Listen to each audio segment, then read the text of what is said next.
You know that feeling, right? That sudden wave of awkwardness that washes over you in a social situation, and your palms get a little sweaty, your voice gets shaky, you're really nervous, you don't know what to say, and you just wish that a magical portal would open up and swallow you whole.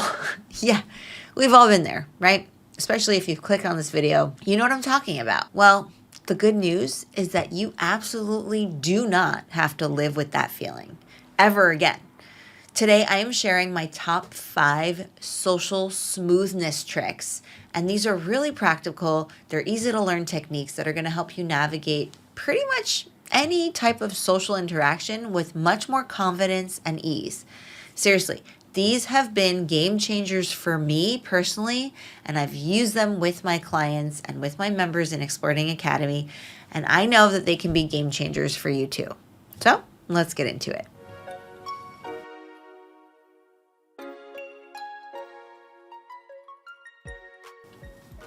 All right, you might want to grab a notebook or just get ready to soak it all in, because this is what we're diving straight into. Trick number 1, the curiosity compass.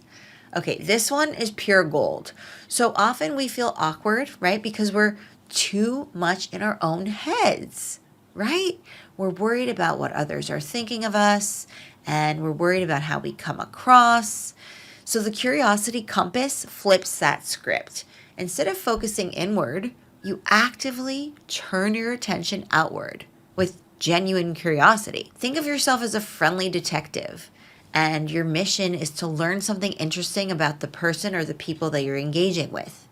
And this does not mean interrogating them. This means asking open-ended questions, like instead of saying, "Nice weather, huh?" which gets you the yep or nah, try something like, "This weather is amazing.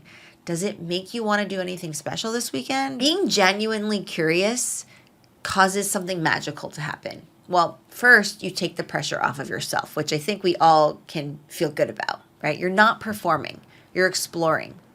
Second, people absolutely love to talk about themselves and their interests. When you show genuine curiosity, you make them feel valued and interesting, which instantly builds rapport. Awkwardness, it just melts away. Trick number 2, the anchor statement. Do you ever walk into a room or join a group and your mind just goes blank, like totally empty?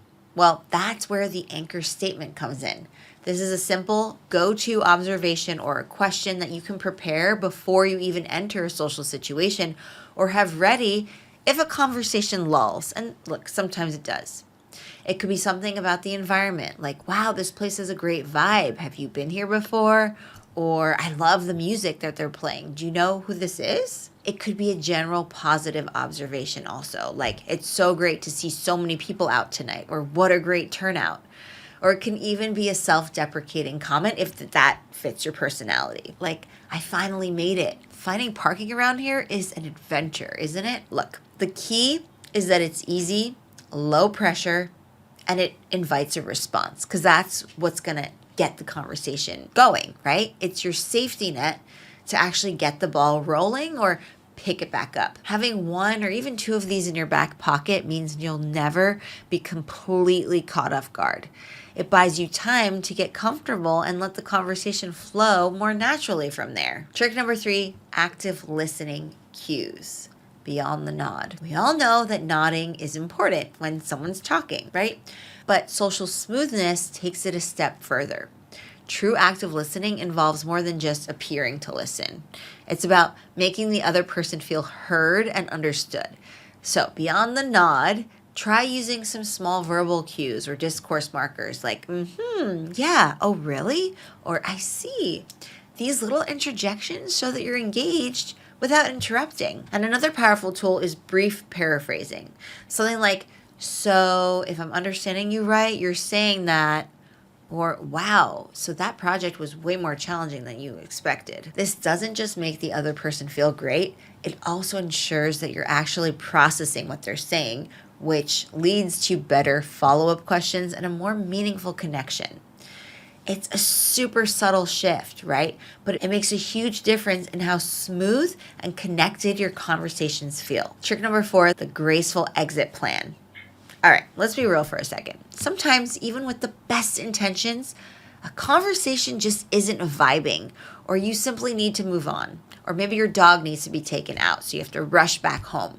Feeling trapped can skyrocket awkwardness. And so that's why having a graceful exit plan is absolutely crucial. Now, this is not about being rude. It's about being prepared and polite.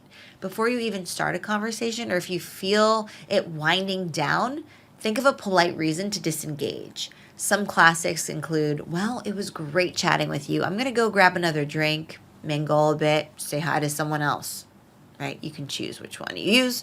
Or, I should let you get back to your friends, but it was really great meeting you. I love the I should let you get back to, because that just takes the pressure off of you, right? And you're showing that you're caring about their time as well. But look, the key here really is to be warm, okay? Show that you enjoy the interaction, even if it was brief, that's okay. And then clearly state your intention to move on. Don't make it a long, rambling excuse. There's no need for those. Just a confident, polite exit is so much better than awkwardly lingering or just ghosting someone, because that's really going to leave a positive last impression when you are clear about it. All right, trick number 5, embrace imperfection. This is your awkwardness ally, believe it or not. Yes, it might sound a little bit counterintuitive, but just hear me out. One of the biggest reasons we feel awkward is because we're terrified of appearing awkward. Right? We're striving for this impossible ideal of flawless social performance that somehow we have in our heads. But the truth is, everyone has awkward moments. Really, everyone, even the most charismatic people you know. The difference is how they handle it. Instead of cringing internally and letting it derail them, socially smooth people often acknowledge it lightly, or they even use it. So, if you stumble over your words, you might want to just laugh and say, whoops, let me try that again. Or that's a little bit of a tongue twister, or way too much coffee. Don't let me have any more coffee. Just kind of poke fun at it. And if there's an awkward silence, you can just smile and say, well, that was a thoughtful pause, or even playfully acknowledge it if the vibe is right? You always want to check in and see what the mood is. By not taking yourself too seriously and embracing the occasional imperfection, you actually become more relatable and less awkward. It gives others permission to be imperfect too, which actually ends up creating a more relaxed atmosphere for everybody. Just remind yourself, it's not about perfection, it's about progress, and more importantly, about connection. So there you have it, my top 5 social smoothness tricks that you can literally just bust out anytime you feel a little bit awkward, a little bit lacking confidence, which happens. So let me just remind you that they are the curiosity compass, the anchor statement, the active listening cues, the graceful exit plan, and then just embracing imperfection. They're not magic wands, but I promise you, if you start consciously practicing even just 1 or 2 of these, you are going to notice a huge difference in how you feel in social situations. And I kid you not, you will feel more prepared, more confident, and yes, way less awkward. So put them to good use. Now, I would love to hear from you. Which of these tricks resonated with you the most? Or maybe you have a go-to smoothness trick that I didn't mention. Share that in the comments down below. It's great to learn from each other. And also, if you found this video helpful, give it a thumbs up, subscribe for more tips on boosting your social skills, communication, and confidence, and hit that notification bell so that you don't miss our next video. And if you want to keep this journey going with even more in-depth strategies and a supportive community to practice with, and flexible self-paced learning and access to live coaching as well with me, where you'll also get feedback, then you can come join us at Explearning Academy, and you can find all the details over at academy.explearning.co. I hope to see you in the community. Bye for now.